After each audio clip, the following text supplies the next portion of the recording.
Booster d'efficacité, c'est pour toi, entrepreneur, qui veut découvrir les moyens pour vivre un business plus productif. Dans chaque épisode, moi, Fabien Muselet, je traiterai d'un sujet seul ou accompagné de personnalités inspirantes pour explorer avec toi les stratégies et les outils pour améliorer ton temps et ta rentabilité. Je te souhaite une super écoute en notre compagnie.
Trois, deux, un. Hello, bonjour à tous pour ce nouvel épisode de Booster d'efficacité. On est dans cette saison toujours dans des aspects d'interview et aujourd'hui on va avoir un entrepreneur avec moi qui s'appelle Romain Clos. Un entrepreneur visiblement pas très visible sur internet, pour autant il a quand même quelques bonnes réussites à son palmarès et il nous en parlera tout de suite. Bonjour Romain, comment vas-tu ? Salut Fabien, écoute, super, enchanté d'être là. Écoute, c'est un plaisir de t'avoir avec moi cet après-midi. Dis-moi Romain, qui es-tu ?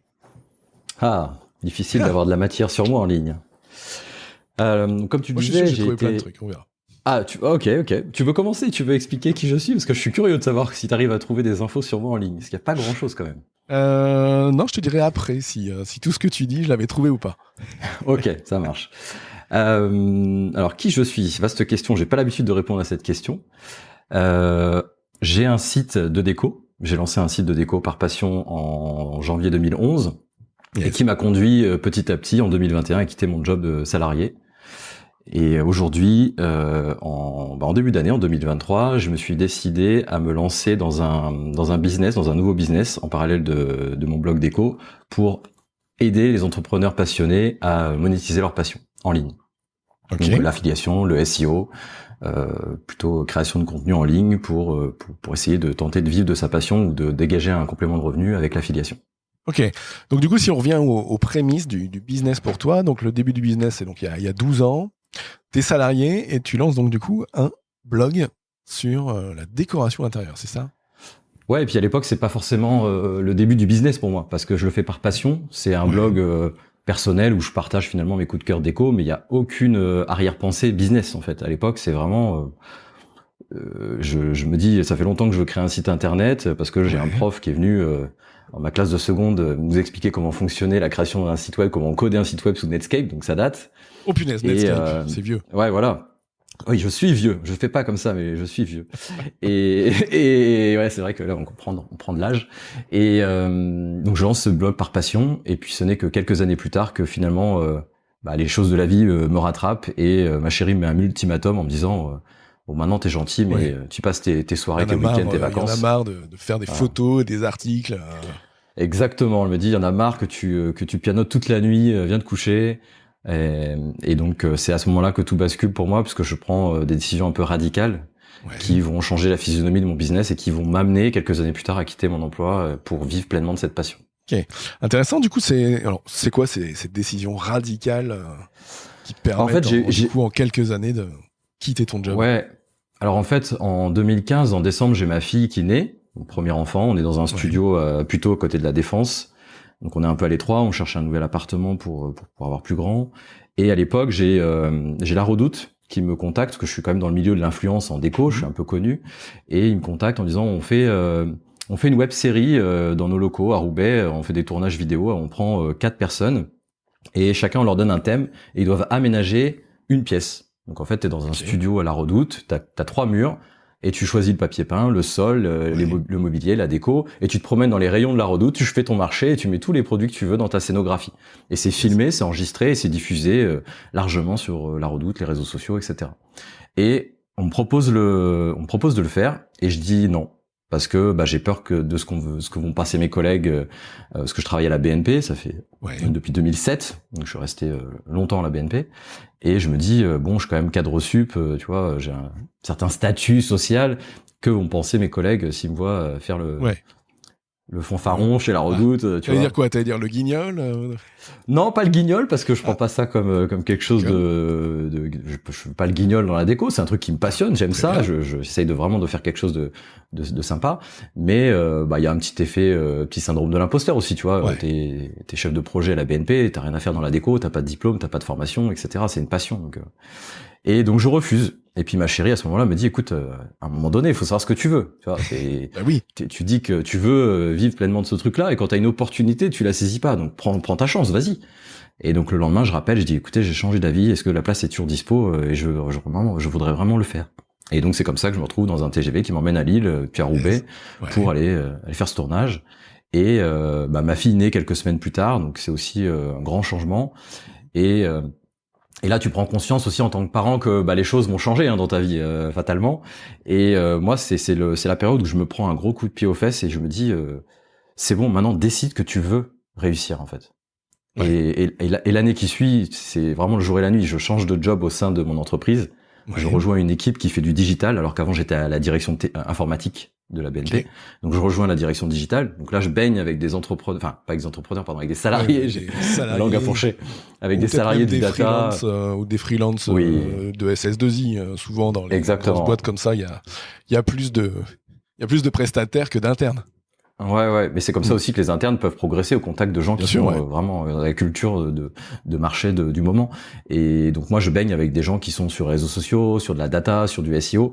Et donc à la machine à café, si tu veux, je demande plein de conseils pour mon propre site et je lis les bouquins qu'on me demande, qu'on me dit de lire, qu'on me conseille, et j'applique. Et c'est là où mon trafic va augmenter vraiment drastiquement, parce que les 5 premières années, finalement, je fais plein d'erreurs de débutant, j'y vais au doigt mouillé, je fais plein de bêtises. Et à partir de là, je me forme, je me professionnalise, j'apprends et j'applique. Et là, en 2-3 ans, c'est le jour et la nuit, mon business a complètement changé. Et c'est ce qui me permet, quelques années plus tard, finalement, de quitter mon job de chef de projet à la BNP et de déménager, de quitter Paris. Donc c'est encore un autre changement radical dans ma vie d'entrepreneur. Donc du coup, les deux facteurs aidants, c'est ta chérie qui te met un bon coup de pied au cul, qui dit allez, tu veux faire ça, faut vraiment y aller. Et puis après, ce changement de job, on va dire salvateur, qui te permet d'être dans une branche un peu plus en rapport avec le monde du web dans lequel tu évolues déjà avec ton blog, quoi. Ouais, c'est les clics. Après, c'est la prise de conscience que quand on veut quelque chose, faut s'en donner les moyens. Il y a pas chier du cul, tu vois, il faut y aller, quoi. Et moi, j'ai cette grosse faculté, je suis un gros bosseur. Je suis quelqu'un qui a des routines. Donc moi, c'est pour ça que je suis ton podcast avec attention. Je mets en place des routines parce que c'est ces tout petits changements qui, sur la durée, font d'énormes différences. Et ça, c'est ce que j'essaye de transmettre aussi. Un petit peu chaque jour amène à avoir fait un long chemin à la fin de l'année, quoi. Si t'avances pas chaque jour sur ton business, et c'est un des conseils aussi qu'a pu dire Damien Menu, autre entrepreneur que j'ai pu interviewer il y a quelques semaines. Un pas chaque jour t'amène plus loin, quoi. Ouais, exactement. Et aujourd'hui, on est dans cette culture où tu veux regarder un film, t'allumes Netflix et tout de suite c'est en direct. Tu peux commander à manger. Alors moi maintenant je peux plus parce que je suis dans un petit village de Bretagne, mais avant quand j'étais en région parisienne, t'as la flemme de faire à manger, tu commandes et tout est rapide. Tu veux une nouvelle copine, t'as Tinder, enfin tout est rapide. Et les gens ont perdu. Enfin, j'espère que les gens n'ont pas perdu ça, mais on est dans une société où tout va tellement plus vite et tout est accessible immédiatement que quand il faut se retrousser les manches et s'engager sur un chemin sur du long terme, c'est plus compliqué, disons. C'est là où ça demande. C'est là où pour nos auditeurs entrepreneurs qui débutent, qui se lancent, il n'y a pas de réussite du jour au lendemain en entrepreneuriat. C'est un long chemin qui prend du temps. Il y a peu de réussites entrepreneuriales qui sont faites sur la chance, quoi. Ouais, il y en a, et elles sont très visibles, et elles font du buzz. Donc la pression du grand public, c'est que c'est monnaie courante. Mais finalement, non, on connaît toi et moi beaucoup d'entrepreneurs qui ont bossé pendant des années et qui voient la réussite pointer le bout de leur nez, le bout de son nez. Et souvent les gens me disent t'as de la chance, la réussite est là, etc. Sauf qu'ils voient pas tout le chemin parcouru depuis 10 ans derrière. Bah oui, ils ne voient que les Lamborghini, j'en passe. Je déconne. Ouais. Avant de pouvoir s'acheter une Lamborghini, il faut y aller. Hein. Exactement. Du coup, alors 2021, tu quittes ce job salarié, donc de chef de projet à la BNP. Mais du coup, pour être à quoi ? Pour être à 100% sur ton blog lié à la déco, c'est ça ? Ouais, complètement. Okay. Et donc pour être complètement sur le blog, ou tu commences à faire d'autres prestations comme les prestations que tu as pu faire pour la Redoute ?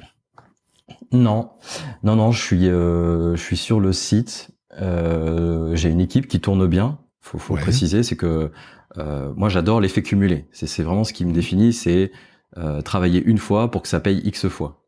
C'est vraiment dans mon ADN. C'est-à-dire que par exemple, tu vois, ce matin j'étais en tournage vidéo YouTube pour mon nouveau business. C'est relativement nouveau pour moi, donc je fais plein d'erreurs. J'oublie de brancher tel truc, j'oublie ça. Et du coup, en même temps que je fais l'erreur, j'écris mon process sur mon Notion pour me dire à la prochaine vidéo, voilà la to-do, voilà les étapes que je dois faire pour arriver à brancher mon matériel, etc. Et du coup, je vais plus être confronté à cette nouvelle erreur la prochaine fois. Top, ouais. Donc là, quand j'ai quitté mon job salarié, je me suis mis à temps plein. J'ai densifié l'équipe, amélioré les process. On a beaucoup structuré. Ouais. Et puis là, dernièrement, j'ai investi beaucoup aussi de mon temps et de mon argent pour rejoindre un mastermind, pour être au contact de gens, parce que moi, pendant 10 ans, finalement, j'étais entre les deux. J'étais ce qu'on appelle un slasher, c'est-à-dire moitié le monde de l'entreprise, moitié de l'entrepreneuriat.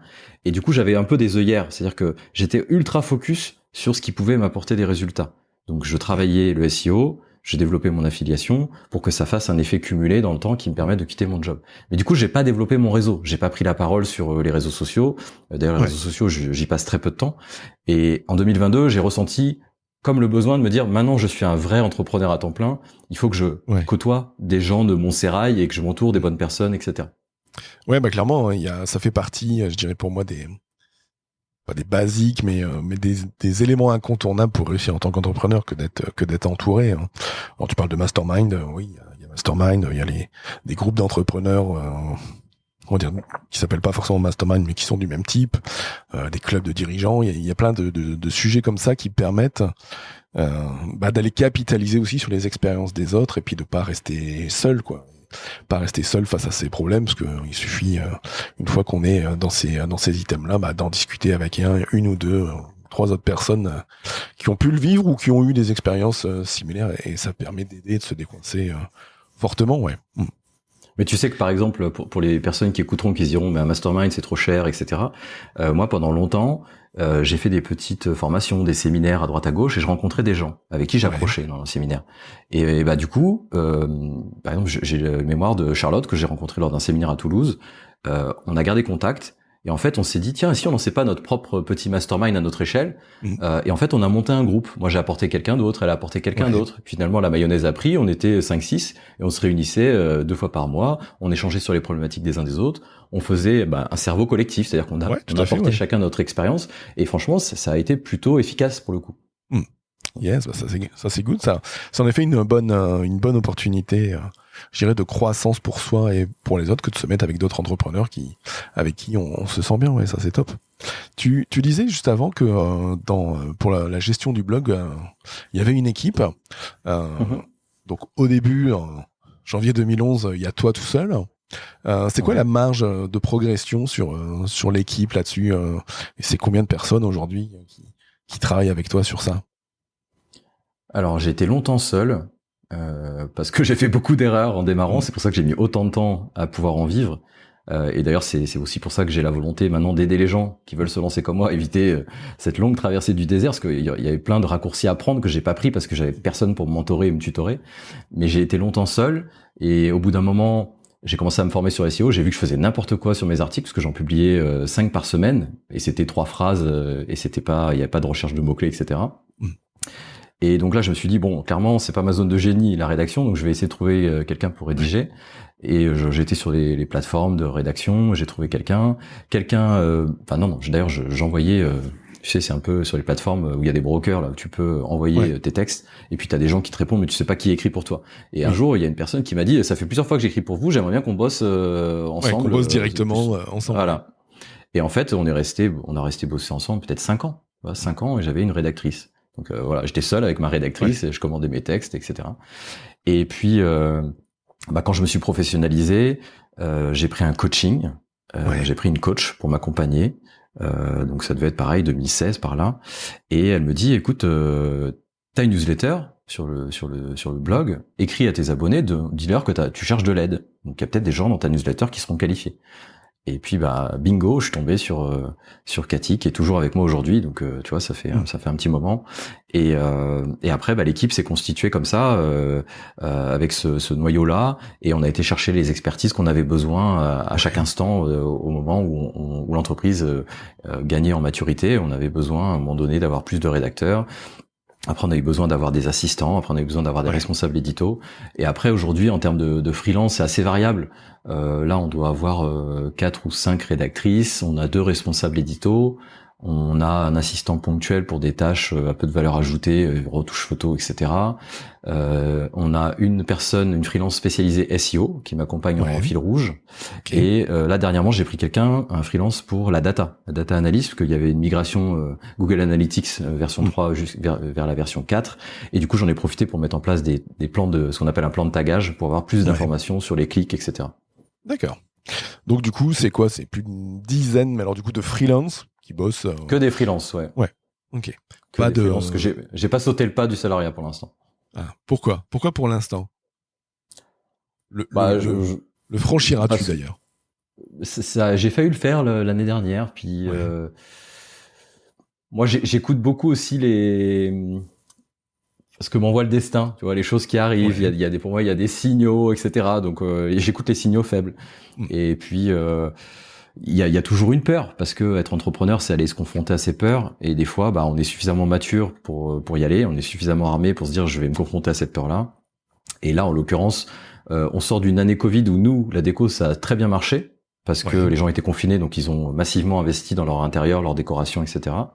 Et là, depuis la guerre en Ukraine, l'inflation, là on est en plein dans la réforme des retraites avec les manifestations. Donc je pense que creux sur la déco en ce moment. Ouais. Exactement, parce que les gens ils se disent bon, faut quand même que j'achète à manger, que je me chauffe, que je me loge. La déco, veut dire la table de salle à manger est peut-être un peu vieille, mais elle attendra quelques mois. Donc pendant les soldes, ça marche très bien parce que les gens ils profitent de cette opportunité-là.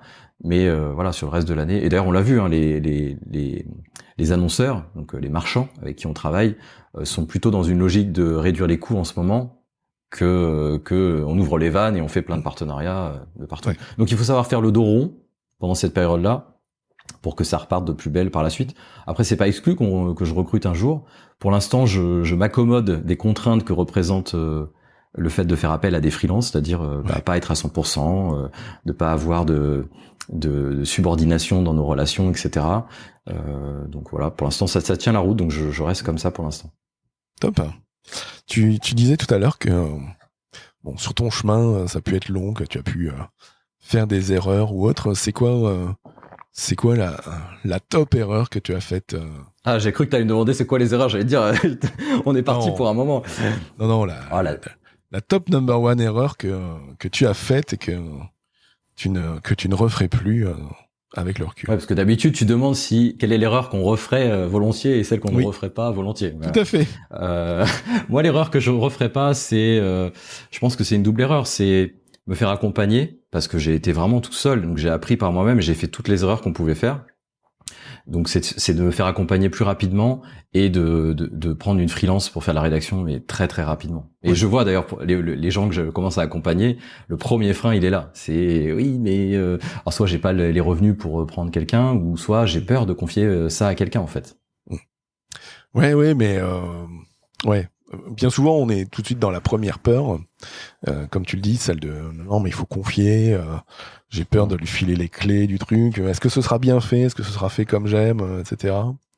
Et puis après, sur l'aspect financier, les gens s'en font des montagnes en se disant, je sais pas moi, une assistante, c'est 50 € de l'heure ou c'est X mille euros par mois. Alors que avec des freelances et puis au début, 1 heure par semaine ou 2 heures par semaine ou autre, on peut trouver des choses qui nous permettent déjà de nous libérer un temps important, non? Ouais. Après, il faut savoir mettre l'effort là où ça va avoir le plus d'impact. C'est-à-dire que, tu vois, moi, quand j'ai commencé, j'avais pas de société. J'étais en micro à côté de mon salariat. Du coup, tout l'argent que j'investissais, c'était l'argent que j'avais mis de côté. Oui. Donc, je me rappelle que le premier coaching, j'ai vidé mon livret pour me le payer. Donc ça faisait mal. Donc, et tous mes freelances, je les payais avec mes deniers personnels. Donc ça a été compliqué. Et je comprends ce que les gens peuvent ressentir quand ils sont à cette étape-là de cheminement business. Aujourd'hui, maintenant que tu as une société, bon, c'est des frais que tu investis, etc. Et tu as un ROI sur ces frais-là. Mais au début, c'est pas facile. Bah oui, parce qu'il y a, enfin surtout quand on est dans le monde du salariat, on va dire. Comme tu le dis, tu lances ton business, c'est ton bébé, mais c'est tes deniers personnels. Il faut pas avoir peur d'y aller, quoi. Parce que sinon, après, tu peux très vite te bloquer. Je pense qu'il faut quand même assez vite investir en soi et dans son business pour pouvoir avancer. Enfin, en tout cas, moi, ça fait partie de ma vision aujourd'hui. Ouais, d'ailleurs, c'est ce que je dis souvent aux gens, c'est qu'en fait, c'est un peu tricky. C'est-à-dire que plus tu vas investir rapidement, plus tu vas décoller rapidement. Et du coup, comme les gens se disent, ouais, mais du coup, c'est quand même une somme d'argent. Oui, mais du coup, tu vas t'épuiser sur la durée parce que tu vas pas investir et tu vas te dégoûter de ton propre business et tu vas lâcher, en fait. Donc après, c'est ça. C'est toujours une question de est-ce que tu es prêt à faire des concessions pour réussir ou est-ce que finalement tu veux réussir qu'à moitié et du coup tu réussiras pas parce que tu t'en donneras pas les moyens à un moment donné.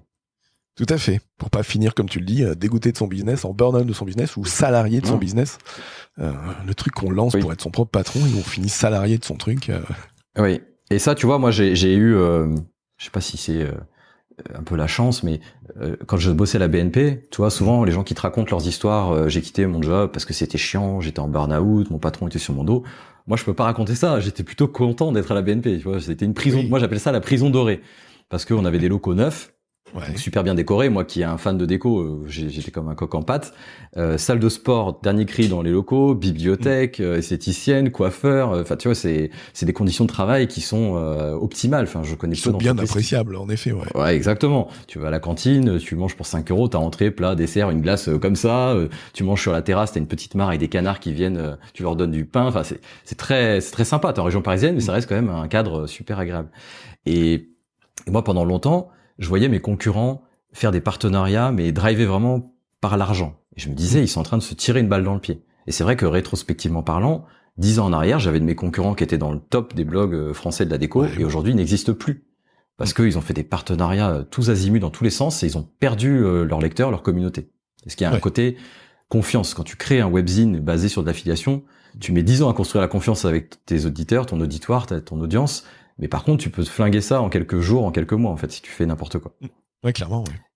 Et moi, j'avais cette chance d'avoir mes revenus salariés, tu vois, donc j'ai pu faire fi de ça, en fait, et développer mon business, investir un maximum pour que ça croît et que ça puisse décoller sans avoir à utiliser finalement. Ouais. Mais j'ai pas mal d'échanges avec des amis entrepreneurs qui comme toi à l'époque ou comme moi aujourd'hui, ont un job salarié et sont entrepreneurs à côté et où finalement t'as parfois le meilleur des deux mondes, à partir du moment où t'es dans un job salarié qui te plaît et où t'arrives à lancer un business pareil dans ce qu'on pourrait dire ta passion, ton violon dingue, et qui te permet d'être épanoui. Donc tu peux aussi trouver ton compte de cette manière-là. Ouais. Et moi je l'ai trouvé pendant longtemps comme ça. Ouais. Good. Qu'est-ce qui fait que du coup de cet aspect blog déco, tu nous l'as dit tout à l'heure, tu es passé dans l'accompagnement d'entrepreneurs. C'est quoi du coup ton activité aujourd'hui liée à ça, liée à ce changement enfin pas ce changement mais cette corde complémentaire à tes activités? Ouais, alors pourquoi est-ce que j'y suis passé? Je pense que c'est le dernier mastermind que j'ai fait en décembre dernier où j'ai côtoyé une quarantaine d'entrepreneurs et il y avait quand même beaucoup d'infopreneurs. Et en fait, je me suis connecté à cette énergie collective de gens qui accompagnaient des clients.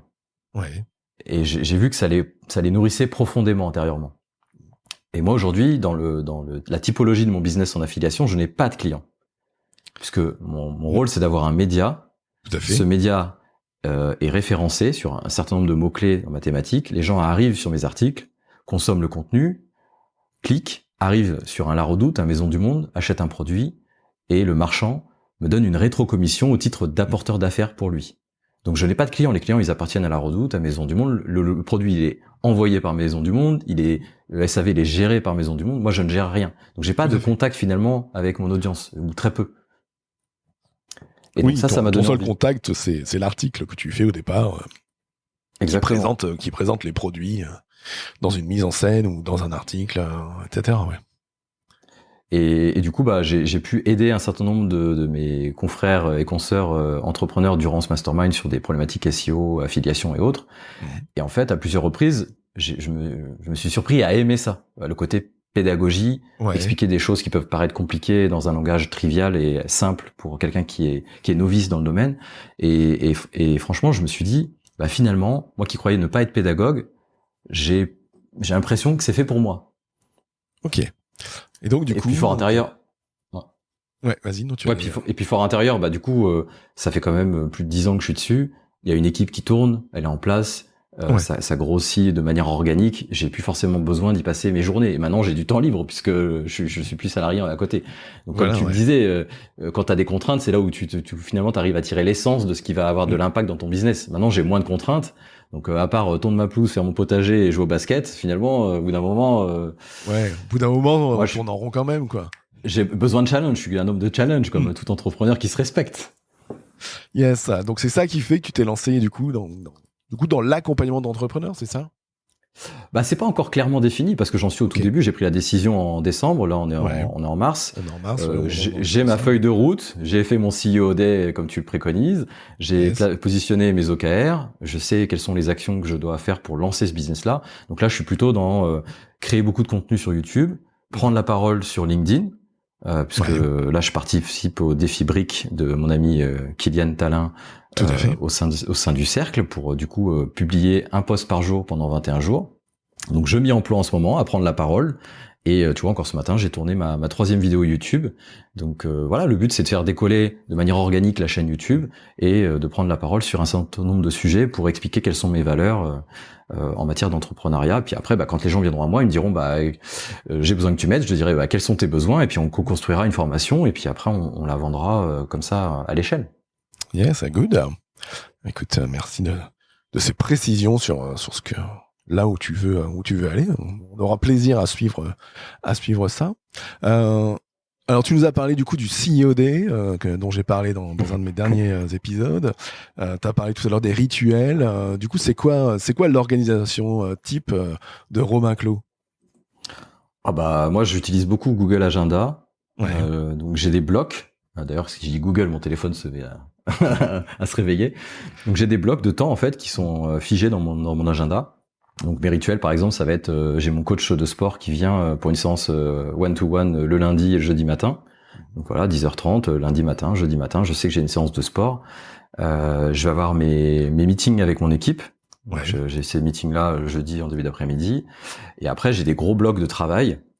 Donc j'ai un code couleur bleu pour Fort Intérieur, vert pour Build Up Academy que je suis en train de développer. Et en fait, je répartis mes jours par rapport à ça. Et puis chaque matin, je regarde mon Notion, mes OKR, et je regarde où est-ce que j'en suis en termes de pourcentage d'avancement sur mes différentes actions, qu'est-ce qui est prioritaire. Et mon flow est organisé comme ça tout au long de la semaine. Et après, je gère les imprévus comme tout entrepreneur quand il y a des imprévus. Et je crois que je me réserve. Enfants malades ou je ne sais quoi.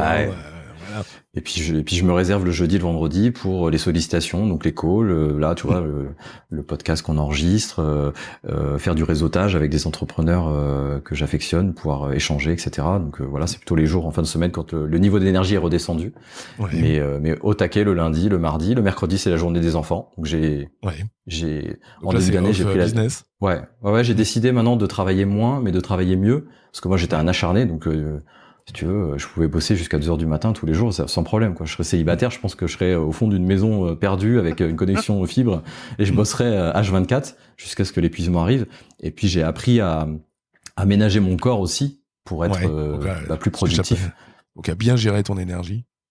Ouais. Donc du coup maintenant c'est plutôt des sessions de travail beaucoup plus courtes. Tu vois là à 16h30, je sais que tous les jours je vais chercher mes enfants à l'école.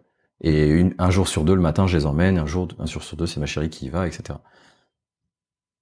Eh ben, top. Donc du coup, une organisation qui est bien rodée, bien huilée désormais. Ah oui, bah moi je suis petit-fils et frère de militaire, donc si tu veux, chez nous c'est très structuré. Oui. On m'appelle le structurateur, hein, tu sais, je suis quelqu'un de très organisé. Structurateur, puis c'est peut-être un terme à mettre sur ta tagline de ton futur site. Ouais.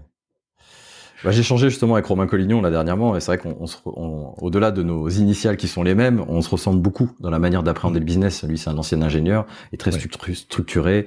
Moi, c'est un peu aussi ma façon de faire, c'est un peu dans mon ADN. Yes. C'est quoi le conseil que tu donnerais aux entrepreneurs qui nous écoutent et qui voudraient lancer un blog ou se lancer dans l'affiliation? T'aurais dû me l'envoyer avant sa question, parce que là, chaud comme ça. Alors, il faudra des conseils, il y en a plein. Après, ça dépend du niveau d'avancement de chacun. Si c'est quelqu'un qui a déjà, par exemple, un site, qui a déjà créé beaucoup de contenu, qui a déjà un peu de résultats en SEO, s'il n'a pas commencé à créer une équipe, je dirais de commencer à déléguer ce qui lui prend le plus de temps, ou c'est pas forcément sa zone de génie, là où il prend pas forcément de plaisir, et d'avoir plus une position de je travaille sur mon business que je travaille dans mon business. Donc c'est d'avoir plutôt cette posture, je prends du recul, je regarde objectivement ce qui se passe dans mon business, où est-ce que je peux aller chercher de la croissance, et de définir mes OKR, c'est mes objectifs, et c'est quoi les key results que je dois atteindre pour que mes objectifs soient résolus. Après, si c'est quelqu'un de débutant, je lui dirais de se former, déjà, et surtout de passer à l'action massivement. C'est un peu ce que dit Tony Robbins, je crois, et je crois qu'il n'y a pas de secret. Oui, je crois qu'il n'y a pas de secret. C'est ce que dit Tony Robbins. C'est ce qu'a fait Aline Bartoli pour en arriver là où elle en est aujourd'hui. Je pense qu'il y a beaucoup d'entrepreneurs, et tu l'as même toi-même aussi dit et fait. Je pense que le passage à l'action massif ou important, selon comment on veut le jauger dans son business, si on veut des résultats, il y a pas à tortiller. Pour reprendre ce qu'on a dit tout à l'heure sur tortiller, il n'y a pas à tortiller si tu veux avoir des résultats dans ton business. On peut pas être que dans du slow business, surtout qui ne permettent pas d'avancer. Ça fonctionne si t'es bien spécifique à un bon endroit, mais sinon ça peut être bien compliqué. Ouais, puis il y a une tendance aussi qui s'accélère ces dernières années, c'est les réseaux sociaux, les notifications. Tu peux t'éparpiller très rapidement maintenant. Il y a beaucoup de choses. Ah clairement. Ouais. Tu vas sur YouTube, on te parle de ChatGPT, après on va te parler de YouTube, on va te parler de ça, de techniques de vente. Et en fait, le shiny object, il est partout. Avant, il y en avait un peu moins parce qu'il y avait quand même pas autant de technicité, etc. Donc, il faut avoir cette capacité à se refermer sur soi et de se dire, ok, c'est quoi mon plan de bataille, c'est quoi mes objectifs, et ce que les autres veulent me vendre finalement, ça les regarde, mais c'est pas mon focus actuellement. Si j'ai besoin de quelqu'un qui va me coacher pour savoir faire de l'affiliation, je vais aller chercher cette expertise et je vais me focaliser là-dessus. Mais je vais pas prendre une formation affiliation, une formation copywriting, une formation réseaux sociaux et mettre partout. Et c'est ce que dit Aline. Si tu te mets partout, tu vas avoir un peu de résultats partout. Mais il faut mettre...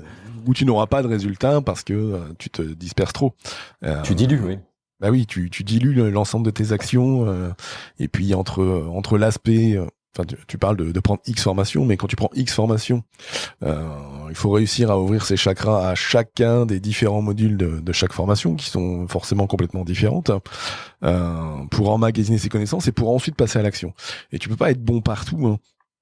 Tu peux pas être bon partout tout de suite, et tu ne peux pas passer comme il faut à l'action si tu vas te bourrer le mou de connaissances que tu n'arrives pas à appliquer tout de suite. Donc je suis d'accord avec toi sur le focus sur une chose à la fois dans ton plan de bataille. C'est clair que sans ça tu te disperses et puis t'avances pas. Je crois que c'est le résultat. Je crois que c'est de toutes les vidéos d'Aline Bartoli que j'ai pu consommer, et j'en ai consommé beaucoup. Je crois que celle que j'ai retenue qui m'a le plus marqué, c'est quand elle dit, en fait, quand tu es au démarrage d'un business, il faut que tu aies un canal de production de contenu et un canal de promotion de contenu. Ça sert à rien de t'éparpiller sur tous les réseaux sociaux pour promouvoir ce que tu as produit. Et tu vois, par exemple, moi, sur le nouveau business, j'ai édicté que c'était YouTube, mon canal de création de contenu. C'est organique, ça me plaît, ça va prendre du temps, mais ça va être exponentiel. Et derrière, c'est LinkedIn. Donc, je vais partager mes valeurs, partager mes contenus sur LinkedIn. Et comme je suis seul dans ce business actuellement, je n'ai pas le loisir de diluer mes actions. Donc, je focalise là-dessus. Et après, quand je vais commencer à prendre plus de volume, je vais pouvoir prendre un freelance qui va peut-être écrire une newsletter par semaine, relayer mes posts, faire un short de mes vidéos YouTube, etc. Mais on aura tout le loisir de diversifier par la suite. Mais au démarrage, il faut se concentrer sur les bases de ton business, sur le pilier de ton business. Ouais, c'est ça, tout à fait. Eh ben merci à toi Romain pour ces pépites et puis pour ton parcours. Est-ce que tu aurais un mot de la fin pour nos auditeurs? Non, je pense que il faut continuer à t'écouter parce qu'il y a quand même pas mal de pépites en termes d'organisation et de productivité. Merci. Moi, ça fait longtemps que je suis dans le business, donc j'ai quand même eu le temps de lire pas mal de bouquins, etc. Mais c'est toujours une bonne piqûre de rappel de les entendre. Et encore une fois, ça dépend de l'avancement de chacun. Mais le CIOD me paraît quand même un rituel hyper important, même si ce n'est que 1 heure par mois, de se dire ok, c'est quoi mon objectif, où est-ce que je veux aller et comment j'y vais. Et si je sais pas comment y aller, c'est de prendre peut-être un mentor. Quelqu'un qui va me tutorer et qui va me garder ce focus parce que j'ai du mal moi à l'avoir à titre personnel et de savoir où est-ce que je dois aller sur ce chemin. Yes.